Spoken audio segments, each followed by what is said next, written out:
In ancient times, Africans in general were called the Ethiopians. The word Aethiops was the Greek word Herodotus, and the ancients used to describe all known lands in Africa, south of Egypt.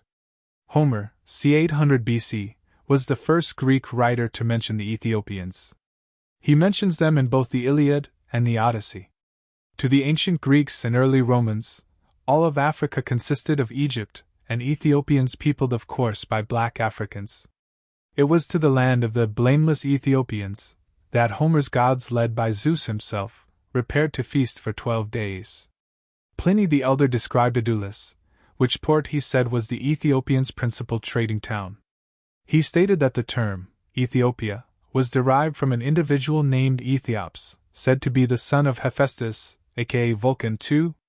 This etymology was followed by all authorities, until around 1600, in the age of racism, when Jacob Salianus in Tome I of his Annals first proposed an alternate hypothesis deriving it from the Greek words aetho, I burn, and ops, face, 3.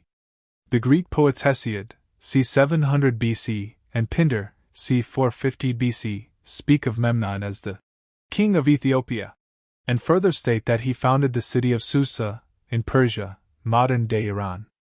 Other Greeks, Scylax, c. 515 BC, Hecataeus of Miletus, c. 500 BC, also wrote books about Africans, but their works have been lost through time. To the ancients, Egypt was the stuff of dreams, and the Ethiopians were the highest manifestation of these dreams. In their time, it was acknowledged that the root of the Egyptian civilization was from the interior of Africa. For example, Diodorus writing about the major festival in Egypt. For each year among the Egyptians the shrine of Zeus is carried across the river into Libya, Africa, and then brought back some days later, as if the god were arriving from Ethiopia, Africa. 4. With reference to the race of the Egyptians, we have Herodotus's eyewitness accounts that categorically state the color of their skins. It is instructive that despite the so-called leading experts' knowledge of this passage in the histories, they still insist on separating Egyptian culture and the amazing pyramids from Africa. We should learn from this. There can be no doubt that the Chalkians are an Egyptian race. My own conjectures were founded, first, on the fact that they are black-skinned and have woolly hair, which certainly amounts to but little, since several other nations are so too. But further and more especially, on the circumstance that the Chalkians, the Egyptians, and the Ethiopians are the only nations who have practiced circumcision from the earliest times. 5.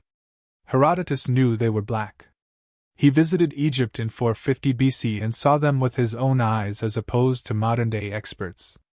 But as for the Ethiopians, nobody has ever argued their blackness. Of these black people, Herodotus was unstinting and verbose in his praise.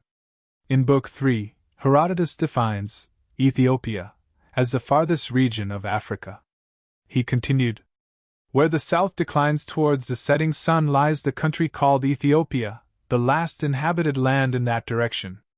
There gold is obtained in great plenty, huge elephants abound, with wild trees of all sorts, and ebony, and the men are taller, handsomer, and longer lived than anywhere else. 6. Ptolemy the geographer and other ancient Greek commentators believe that the Ethiopian Olympus was where the gods lived when they were not in Greece. Strabo, Greek historian, geographer and philosopher, c. 64 BC, 24 AD, stated that some previous authors had considered Ethiopia's northern border to begin at Mount Amanus, thus including all of Syria, Israel and Arabia. The Greeks and the subsequent Romans had a healthy respect for the intelligence of Africans, and respected them especially for their piety. Lucian mentions a thoughtful Negro scribe from Memphis named Pancrates. Aesop, of the Aesop's Tales, was described as an Ethiopian. Diodorus wrote that the Ethiopians were like the gods and without fault. Claudius Aelianus, Roman author c. 175 AD, c. 235 AD, believed that the gods bathed in Ethiopia, and Stobaeus, c. 5th century AD, recorded that the Ethiopians do not need doors on their homes and do not steal the possessions that their neighbors leave in the street. Of no other part of the world is there a constant reference to such general honesty and lack of crime. See the echo of this 2,000 years later in Ibn Battuta's writing on Mali. In the ancient Greek romance Ethiopica by Heliodorus of Emesa, Greek writer, c. 3rd century AD, an Ethiopian king was a model of wisdom, righteousness, and magnanimity. The king does not condemn people to death, and sends up messengers to tell his military troops not to slaughter the enemy, but to let them live when they have been defeated. The king proclaimed, "A noble thing it is to surpass an enemy in battle when he is standing, but in generosity when he has fallen."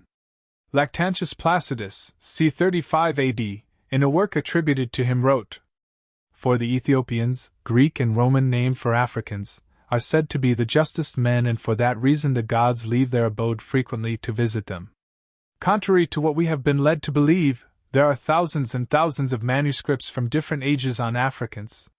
It is a fascinating journey through the ages, from what the ancients, from 800 BC to 200 AD, wrote about Africans whom they called Ethiopians and or Libyans, through the Islamic scholars of the Islamic Golden Age, from the 8th century AD through to the 15th century AD, and down to the Europeans of the 15th to the 20th century.